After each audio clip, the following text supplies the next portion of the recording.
Hello दोस्तों, स्वागत है आपका हमारे YouTube channel class work let's build yourself में। दोस्तों अभी ये हमारा कुछ नया नया सेटअप है, अभी बस ताज़ा बना है।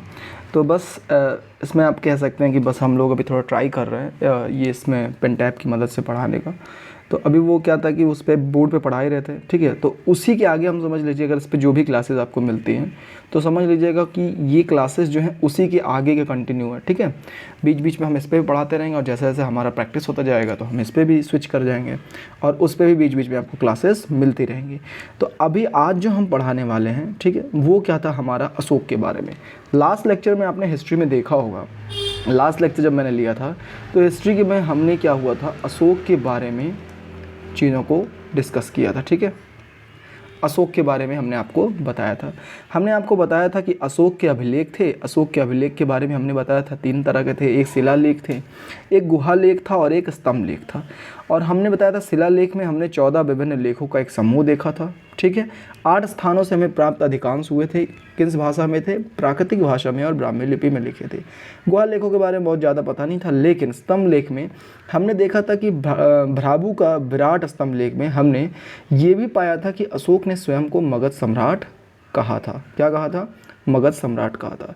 फिर हमने ये देखा था कि 5 मैत्रीपूर्ण संबंध वाले यवन राजा, जो कि 13वां शिलालेख में, अच्छा ये इसमें क्या इंपॉर्टेंट है, इसमें इंपॉर्टेंट है कि 13वां शिलालेख, कि 13वां शिलालेख में इसका उल्लेख है। किस किस अभिलेख में? 13वां शिलालेख में। इसमें कलर एक बार चेंज कर लेते हैं, हाँ अब देखते हैं, हाँ ये 13वां अभिलेख, ये इंपॉर्टेंट है। क्वेश्चन आएगा कि 5 मैत्रीपूर्ण संबंध वाले यवन राजा का उल्लेख कौन से अशोक के अभिलेख के कौन से अभिलेख में है। तो आपको आंसर इसका पता होना चाहिए कि 13वां अभिलेख में इसका उल्लेख था, ठीक है ना। आपको समझ में आ रहा है धीरे धीरे। चलिए, फिर हमने देखा था कलिंग युद्ध के बारे में, हमने आपको थोड़ा बहुत बताया था कि अशोक के राज्यकाल की सबसे बड़ी घटना थी, विजेता अशोक हुआ मार काट करके। आपने शायद वो शाहरुख खान या फिर करीना कपूर वाला पिक्चर भी देखा हो, अगर आपको याद हो तो। फिर अशोक के, अच्छा ये जो युद्ध हुआ था अशोक के राज्याभिषेक के 8 साल बाद हुआ था, 261 के आसपास हुआ था। अच्छा, अब मैं आपको जो कुछ चीज़ें बताने वाला हूँ वो प्रांत और राजधानियाँ, थोड़ा सा प्रांत और राजधानियाँ मैं आपको इसमें डिस्कस करने वाला हूँ, ठीक है। थोड़ा सा इसको और साइड में हम ये स्लाइड कर लेते हैं तो आपको और अच्छे से समझ में आएगा। जैसे मैं आपको कुछ प्रांत बताऊंगा, उस टाइम की राजधानियाँ बताऊंगा।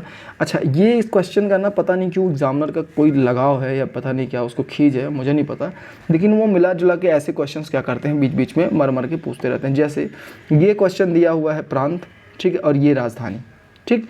ये क्वेश्चन प्रांत और ये राजधानी आपको दी हुई है। थोड़ा सा सेटअप नया है, इस वजह से अभी हम लोग इसमें थोड़ा इसके साथ एडजस्ट कर रहे हैं, तो अगर कोई गलती होती है तो उसके लिए माफ़ करिएगा। तो आगे हमने देखा कि अब हम इस पर प्रांत और राजधानियों के बारे में थोड़ा सा देखते हैं, ठीक है। आज मैं बस ज़्यादा नहीं पढ़ाऊँगा, 2 ही मैंने पेजेस लिए हैं, 2 पेज में आपको बस थोड़ा सा खुद भी सीखना चाहता हूँ इस पर पढ़ाना, और आपके लिए भी थोड़ा सा इजी होगा मुझे ये डाइजेस्ट करना, ये सेटअप, क्योंकि रोज़ सामने देखते थे, आज ऐसे बैठे बैठे कुर्सी पे, ठीक। फिर क्या होगा कि देखो इसमें क्या था कि प्रांत था, इसका नाम था उत्तरापथ, और इसकी क्या थी राजधानी, क्या थी? तक्षशिला। ये देख रहे हो, ये प्रांत और ये तक्षशिला इसकी राजधानी। तो ये कुछ प्रांत थे और ये उनकी क्या थी, इधर कुछ राजधानियाँ थी, ठीक है। ये प्रांत और राजधानी, जैसे मैं आपको एक एक करके नाम बोलता हूँ। उत्तरापथ, इसकी राजधानी आप देख सकते हैं स्क्रीन पे, तक्षशिला। अवंती रट, इसकी थी उज्जैनी। कलिंग, तोसली। दक्षिणापथ, सुवर्णगिरी। प्राच्य व पूर्वी, पाटलिपुत्र, ये इसकी राजधानी थी। अच्छा, अब क्वेश्चंस कैसे आएंगे? क्वेश्चंस आएगा, निम्नलिखित प्रांतों में से किसकी एक राजधानी का मिलान, मतलब किसका मिलान क्या सही नहीं है। ऐसे 3-4 देंगे, उसमें से एक कम उल्टा मिला देंगे, कलिंग का उज्जैनी दिखा देंगे। तो आपको ये अगर याद रहेंगे तो आपके लिए पीसीएस वगैरह में ये सब चीज़ें आसानी से आपको कर सकते हैं। ज़्यादा करके ये सब पीसीएस वगैरह में, ये यूपीएससी में ये सब पूछी जाती हैं, ठीक है, ये ऐसे क्वेश्चंस, तो आप ध्यान दीजिएगा। फिर नीचे आप देख रहे होंगे कि ये वाला चीज़ था, मैंने आपको अच्छे से बता दिया था कि सहगौरव अगर ताम्रपत्र है, यह अभिलेख कहाँ मिला था? गोरखपुर में मिला था, जहाँ के हमारे योगी आदित्यनाथ हमारे मुख्यमंत्री चीफ मिनिस्टर हैं। अच्छा, महास्थान अभिलेख जो था बोगरा, बांग्लादेश में था। अच्छा, बांग्लादेश अगर आपको मैंने बोला तो बांग्लादेश के बारे में एक बार आप मैप जरूर देखिएगा। देखिए, अगर मैं आपको कोई जगह बताता हूँ तो आप उसके बारे में थोड़ा सा अगर मैपिंग देखते हैं ना, तो आपके लिए वो आसानी होगी, आपको वो चीज़ें समझ में आएंगी कि बांग्लादेश कहाँ है, किस स्टेट से, कितने राज्यों से वो सटा हुआ है। ये चीज़ें आपको देखने में थोड़ी सी आसानी होगी और आप चीज़ों को ज़्यादा अच्छे से समझ पाएंगे।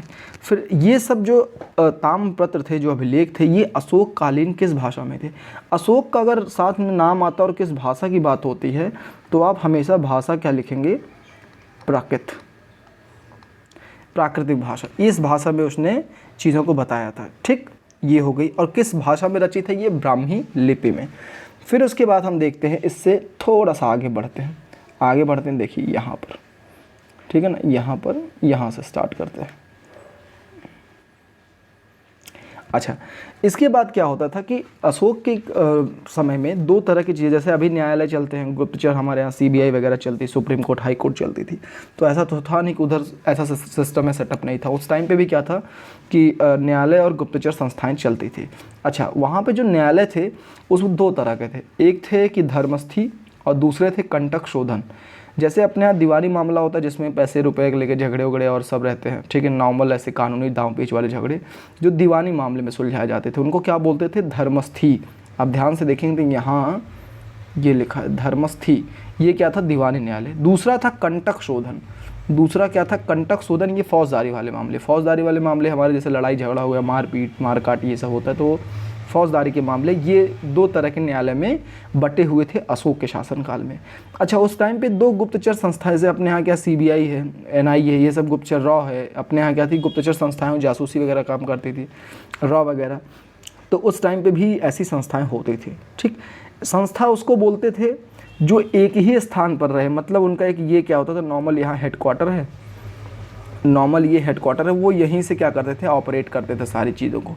और क्या होता था, एक को बोलते थे संचरा में क्या होता था कि जो उनके लोग होते थे वो क्या होते थे? एक जगह से दूसरी जगह क्या होते थे? घूमते रहते थे, जासूसी वगैरह करते रहते थे, तो उनको क्या बोलते थे? संचरा बोलते थे। और जो संस्था एक जगह रहती थी उसको क्या बोलते थे? उसको बोलते थे संस्था बोलते थे। ठीक, तो यहाँ तक आपको आई होप ये चीज़ें क्लियर हुई होंगी। अच्छा, उसी टाइम पर एक आदमी था जिसका नाम था मेगास्थनीज। वो आया था और उसने क्या हुआ था कि भारतीय समाज और नगर प्रशासन जो हमारे यहाँ का था उसके बारे में अपनी बुक क्या थे उसमें क्या किया था? उल्लेख किया था।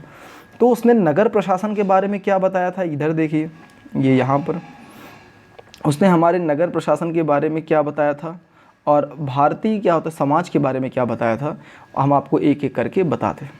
मेगास्थनीज ने कहा कि जो नगर प्रशासन था, पाटलिपुत्र नगर का प्रशासन 30 सदस्यों वाली क्या थी? 6 समितियों द्वारा संचालित होता था। मतलब ये 30 सदस्य होते थे हर समिति में, मतलब 6 समितियाँ बनती थी, मतलब 5-5 मेंबर्स हर समिति में होते थे। अच्छा, उसमें जो तीसरी समिति थी ना, वो क्या करती थी? जनगणना का हिसाब करती थी। किसकी हिसाब करती थी? जो थर्ड वाली थी वो किसका हिसाब करती थी? जनगणना का हिसाब करती थी। कितने लोग आए, कितने मरे, कितने पैदा हुए, इन सब चीज़ों का हिसाब तीसरी समिति करती थी। और छठी समिति जो थी वो बिक्री कर वसूलना, वो क्या करते थे? टैक्स वगैरह लेते थे, कोई चीज़ सामान बेच रहा है, मतलब बिक रहा है, खरीद रहे हैं, कुछ भी हो रहा है, तो उस पर वो क्या करते? छठी समिति क्या करती थी? उस पर टैक्स लेती थी। अच्छा, एक चीज़ वहाँ ये था कि करों पर जो था, करों की अगर आप चोरी कर रहे हैं, टैक्स चोरी कर रहे हैं, तो उस समय क्या था? बहुत कड़ा प्रावधान था। सीधे क्या होता मिलता था आपको? क्या मिलती थी? मृत्यु मिलती थी।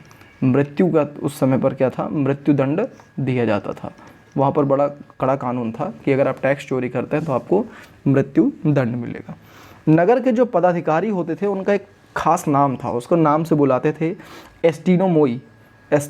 आप देख वहाँ पर क्या था कि उनके जो पदाधिकारी होते थे उनको एस्टीनोमोई ये नाम दिया गया था, इससे लोग वहाँ पर उनको जानते थे। और फिर मेगास्थनीज ने बताया कि भारतीय समाज कैसे था।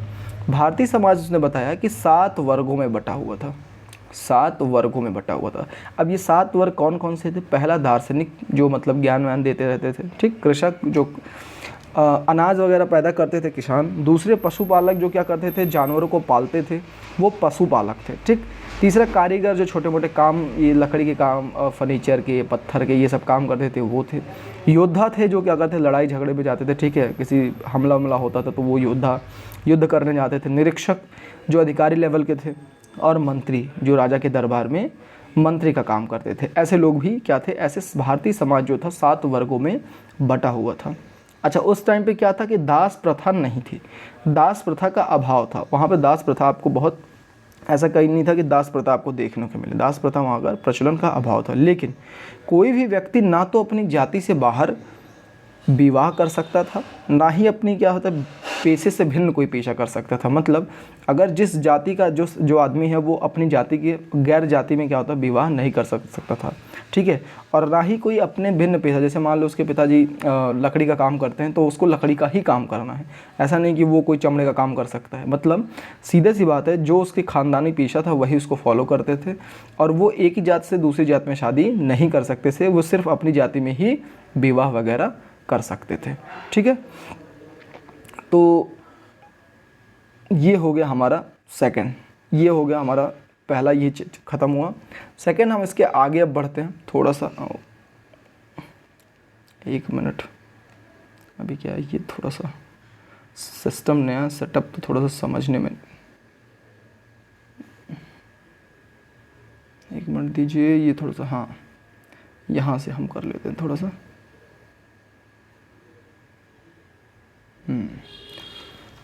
अभी धीरे धीरे सिस्टम नया है तो इसलिए सेटअप में थोड़ा सा दिक्कत हो रहा है अभी समझने में। धीरे धीरे जैसे इस पर हम सीख लेंगे तो हमारे लिए भी आसान हो जाएगा चीज़ें, ठीक है। अभी यहाँ से हम लोग, हाँ यहीं से स्टार्ट करते हैं। फिर अभी आपने अशोक के बारे में देखा, फिर हमने चाणक्य के बारे में देख लेते हैं। चाणक्य जो थे, ऋषि चाणक्य ने अपने पुत्र का नाम चाणक्य रखा था। ऋषि एक चाणक्य थे, चाणक्य, उन्होंने ही अपने पुत्र का नाम क्या रखा था, चाणक्य रखा था। अच्छा, चाणक्य को और नामों से भी जाना जाता था, कौटिल्य अथवा विष्णुगुप्त, इस नाम की ही के साम्यता से चाणक्य को जाना जाता था। मतलब इनके अनेक नाम थे, होता नहीं कि हारा कभी कभी पूछ लेते हैं एग्ज़ाम वगैरह में, ये तो एग्ज़ाम वगैरह में आता रहता है कि इनमें से किसका नाम चाणक्य था, तो वैसे ही नाम आ जाता है। अच्छा, पुराणों में इनके नाम, इनको श्रेष्ठ ब्राह्मण कहा गया है, या द्विजर्सव, ये वाक्य इनके लिए, मतलब ये शब्द बोला गया था, द्विजर्सव, ये वर्ण इसके लिए, इनके लिए बोला गया था पुराणों में, ये श्रेष्ठ ब्राह्मण कहा जाता था। अर्थशास्त्र के बारे में चाणक्य को जाना जाता था। ये शासन के सिद्धांतों की एक पुस्तक होती है, जिसमें क्या होता है कि शासन कैसे चलाना है, क्या क्या चीज़ें ध्यान में रखनी है। इसमें क्या, उन्होंने सप्तांग सिद्धांत की व्याख्या किया था। किसी भी राज्य को चलाने के लिए उन्होंने अर्थशास्त्र दिया। अर्थशास्त्र मतलब होता है शासन के सिद्धांतों की एक पुस्तक, और उन्होंने क्या होता है इस राज्य में सप्तांग सिद्धांत की व्याख्या किया। सप्तांग सिद्धांत में आप देख सकते हैं क्या क्या हो सकता है। पहला सप्तांग में पहला आता था राजा, फिर अमात्य, फिर जनपद, फिर दुर्ग मतलब किला, कोष मतलब कितना पैसा है, दंड मतलब क्या दंड मिलेगा किसी चीज़ को, और कौन से राज्य मित्र बनेंगे, कौन से शत्रु, इन सब चीज़ों के बारे में सप्तांग में चाणक्य जी ने अच्छे से बताया, ठीक है। और भी उन्होंने तथ्य दिए थे, जिस तथ्य को हम आपको एक एक करके बताते हैं। ये देखिए, देखते हैं एक एक करके। उन्होंने और भी तथ्य दिया अर्थशास्त्र में। उन्होंने जो अर्थशास्त्र की बुक लिखी थी उसमें से बताया कि पति द्वारा प्रत्यक्त अगर पत्नी के लिए विवाह विच्छेद की अनुमति, मतलब अगर कोई पति अपनी पत्नी को त्याग देता है तो उनको तलाक, विवाह विच्छेद की अनुमति दी जाती है। विवाह विच्छेद की मतलब वो शादी तोड़ सकते हैं, ऐसा नहीं कि उनको सूली पर चढ़ा दिया जाएगा। तो इसकी व्याख्या कहाँ पर मिली हमको, अर्थशास्त्र में मिली, कि अगर पति द्वारा प्रत्यक्त पत्नी के लिए विवाह विच्छेद की अनुमति उनको दी जाएगी। अगर एक कंडीशन उन्होंने और दिया कि अगर, यहाँ देखिए, उन्होंने कहा कि यदि बहुत समय तक पति के विदेश में रहने या उसके क्या होते हैं शरीर में दोष होने पर पत्नी उसका त्याग कर सकती है। इसका मतलब ये था कि मान लीजिए कि किसी का हस्बैंड वो चला गया, काफ़ी दूर चला गया, और फिर बहुत दिनों से उससे क्या हुआ, मिलना जुलना नहीं हुआ है, तो जो उनकी पत्नी है अगर उसको कोई दिक्कत होती है, कोई प्रॉब्लम्स होती है, तो वो अपने क्या कर सकता है, पत्नी क्या कर सकती है, उस पति का क्या कर सकती है, त्याग कर सकती है, ठीक है। ये भी था।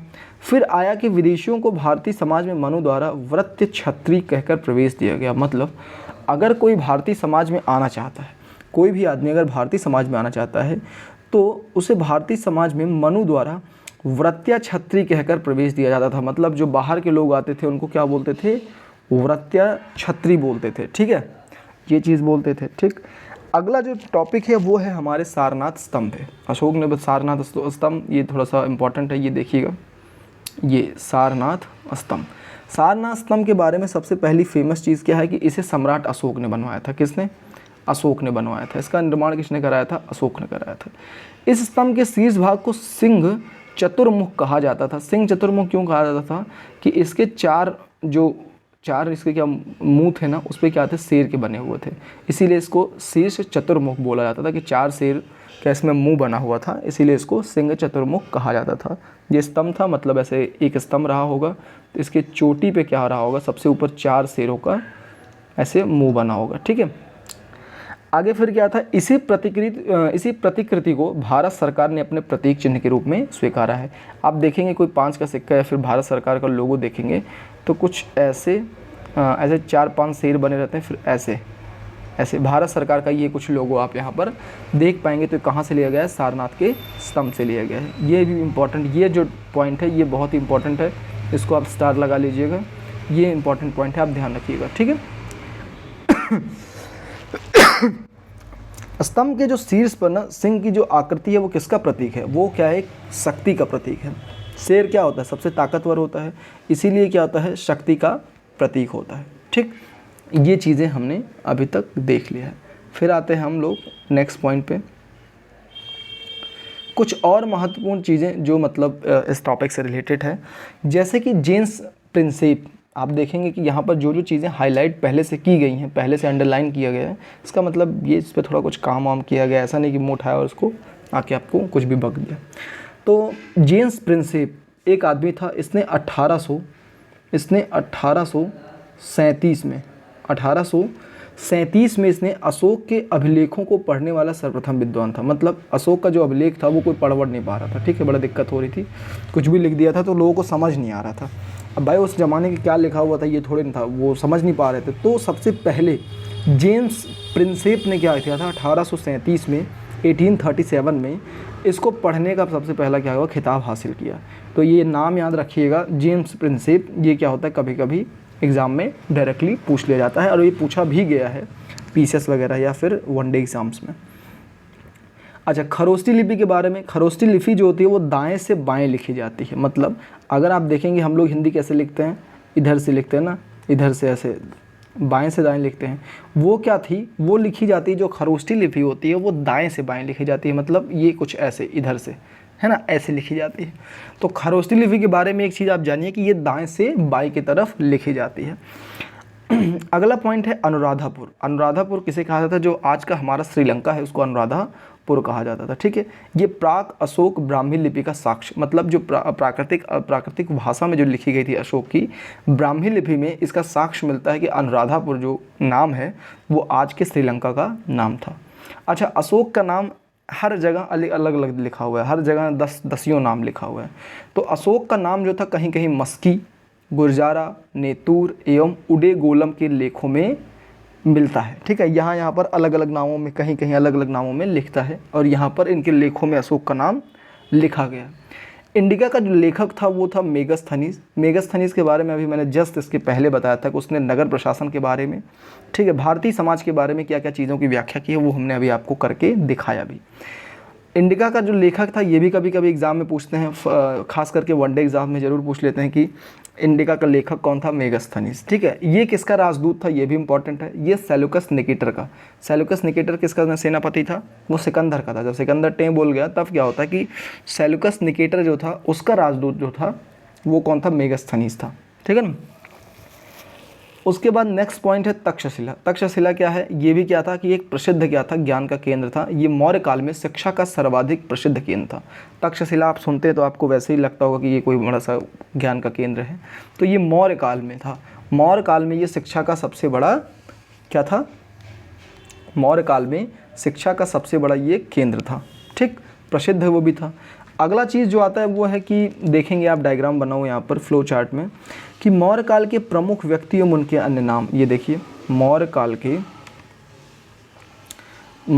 के प्रमुख व्यक्ति और उनके नाम कौन कौन थे। पहला था मौर्य काल में सबसे फेमस कौन था उस समय, सबसे पहले चंद्रगुप्त, भाई उसी का राजा, वही राजा था तो उसी का फेमस नाम रहेगा सबसे, जिसको सैंड्रोकोटस बोलते हैं। ये भी नाम इंपॉर्टेंट है क्योंकि ये वनडे एग्जाम्स में डायरेक्टली पूछ लेते हैं कि इनमें से किसको सैंड्रोकोटस कहा जाता है। चंद्रगुप्त मौर्य, अजातशत्रु, बिंदुसार, ऐसे 4-5 नाम दे देंगे आपको, उसमें उलझा देंगे।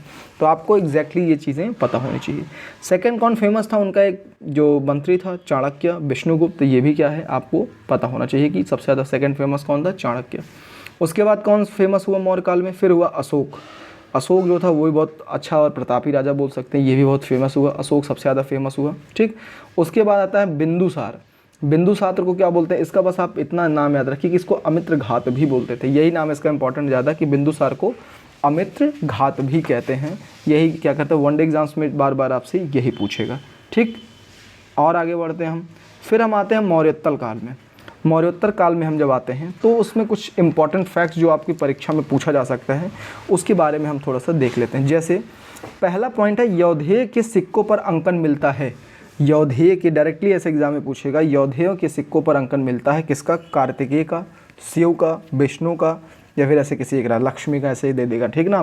तो आपको पता होना चाहिए कि कार्तिकेय का नाम, किसका नाम? कार्तिकेय का क्या होता है उस पर, आपको कार्तिकेय का उस पर क्या होता है, हमको अंकन मिलता है। फिर सेकंड पॉइंट है कि उत्तर पश्चिम भारत में स्वर्ण सिक्कों का प्रचलन करवाया था। उत्तर पश्चिम आपको कम से कम इतना तो मैप में डिटेल में आना ही चाहिए। जैसे मान लीजिए ये अगर आपका ये कुछ भारत का ऐसे नक्शा, ठीक है, मान लीजिएगा ऐसे होता नहीं, वैसे ये भारत का नक्शा, ठीक है।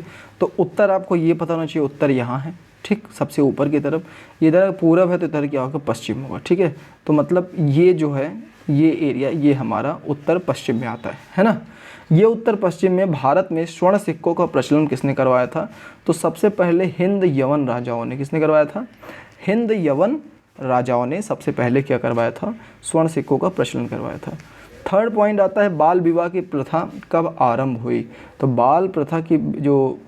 बाल विवाह का जो प्रथा आरंभ हुई थी वो कुषाण काल में हुई थी, और ये कुषाण काल प्रथम शताब्दी में ही आया गया था, ठीक है। इस टाइम पर हमको ये देखने को मिलने लगा था। फिर नेक्स्ट आता है क्वेश्चन, शीशे के सिक्के जारी किए। ये बहुत इंपॉर्टेंट है, ध्यान रखिएगा कि ये कभी कभी एग्जाम में पूछ लेते हैं कि शीशे के सिक्के जारी किए थे स्ट्रेटो द्वितीय ने। ये यूपी पीसीएस का पूछा गया, ये क्या कर सकते हैं, ये यूपी पीसीएस में पूछा गया है। यूपीएससी में भी ये क्वेश्चन पूछा गया कि शीशे से सिक्के किसने चलवाए थे? तो स्ट्रेटो द्वितीय ने। संकर्षण एवं वासुदेव अंकित हैं अगाथोक्लीज के सिक्कों पर। ये भी इंपॉर्टेंट है कि संकर्षण और वासुदेव क्या हैं? अंकित हैं, ठीक है। संकर्षण और वासुदेव अंकित है कहाँ पर? अगाथोक्लीज के सिक्कों पर। अच्छा, इसके बाद जो अगला पॉइंट है ये मोस्ट इम्पॉर्टेंट है, वो ये है कि अफ़गानिस्तान, ठीक है, हाल ही में अब ये बहुत फेमस रहता है आए दिनों महिलाओं को प्रताड़ना के लेके या फिर आतंकवादी गतिविधियों को लेकर अफ़गानिस्तान हमेशा से फेमस रहता है न्यूज़पेपर्स में। अफ़गानिस्तान में एक जगह है जहाँ बोलते हैं बामियान। बामियान किस लिए प्रसिद्ध है? वहाँ पर बुद्ध की बड़ी बड़ी पर्वतों को काट कर, जैसे यहाँ पर क्या है ऐसे बड़े बड़े पर्वत हैं, पर्वतों पर उन्होंने काट कर क्या किया था? बुद्ध की मूर्तियाँ बनाई थी। और वो लोग क्या हैं, वो तो इस्लाम धर्म के कट्टर हैं, तो वो लोग क्या करते थे, यहाँ से बम मार के, बम फेंक के बुद्ध की प्रतिमा को क्या किया है? खंडित कर दिया है। तो क्वेश्चन आएगा कि बामियान किस लिए प्रसिद्ध है? तो आपको ये पता होना चाहिए कि बुद्ध की प्रतिमा के लिए ये प्रसिद्ध है। ये मोस्ट इंपॉर्टेंट क्वेश्चन है, आप इसको डबल स्टार कर लीजिए। ये बार बार एग्जाम में पूछा गया है। इवन वनडे एग्ज़ाम, कोई भी वनडे एग्ज़ाम उठा के देख लीजिए, पीसीएस वगैरह में भी, और यहाँ तक कि यूपीएससी में भी ये क्वेश्चन पूछा गया है, ठीक है। नेक्स्ट आते हैं अपना हमारा लास्ट पॉइंट जो है, लास्ट पॉइंट है कि पहला ईरानी शासक जिसने भारत के कुछ भागों को अपने अधीन किया उसका नाम था डेरियस प्रथम। क्या था? डेरियस प्रथम। डेरियस प्रथम जो था वो 522 से 486 ईसा पूर्व में आया था, ठीक है। वो पहला ईरानी शासक था जिसने भारत के कुछ भागों को क्या किया था? अपने अधीन कर लिया था, ठीक है। तो आई होप आपको ये जो आज थोड़ा सा नया सेटअप में नए तरीके से आज ये सब चीज़ें आपको थोड़ी समझ में आई हों। अगर आपको चीज़ें समझ में आ रही हैं, आप कुछ जानना चाहते हैं, कोई क्वेश्चन है, आपकी कोई क्वेरी है, तो आप कमेंट बॉक्स में इसको पूछ सकते हैं। साथ ही साथ कैसा लगा ये पहला जो एक्सपीरियंस था आज ये हमारे ऐसे ऑनलाइन का, इसको ज़रूर आप कमेंट बॉक्स में बताइए। और भी कोई आपके सुझाव हैं जो हमें इम्प्रूव करने चाहिए या थोड़े से और कुछ इम्प्रूवमेंट लाना चाहिए, जो आप हमको सुझाव देना चाहते हैं, तो प्लीज़ कमेंट बॉक्स में ज़रूर लिखिए। साथ ही साथ जो बच्चे नए हैं, यूपीपी का बैच अभी जो अभी कांस्टेबल की तैयारी कर रहे हैं या यूपीएसआई की तैयारी कर रहे हैं या फिर और कोई भी वनडे एग्ज़ाम, ठीक है, या कोई भी आप जैसे कोई भी वनडे एग्ज़ाम तैयारी कर रहे हैं, ठीक है, आप कोई भी वनडे एग्ज़ाम की तैयारी कर रहे हैं, ठीक, कोई भी वनडे एग्ज़ाम की तैयारी कर रहे हैं, ठीक, यूपीपी जो कि अभी जल्दी में स्टार्ट हुआ है बैचेस, ठीक, आप यहाँ से क्या कर सकते हैं? पीसीएस की तैयारी कर रहे हैं, कोई भी वनडे एग्ज़ाम की तैयारी कर रहे हैं, आप यहाँ से क्या कर सकते हैं, पढ़ सकते हैं। आपको मैथ्स और जीएस प्रॉपर अच्छे तरीके से आपको एक एक करके स्टेप बाय स्टेप पढ़ाया जा रहा है। आप नोट्स के फॉर्म में यहाँ से पढ़ सकते हैं। ठीक है, तब तक के लिए फिर थैंक यू सो मच, मिलते हैं नेक्स्ट वीडियो में।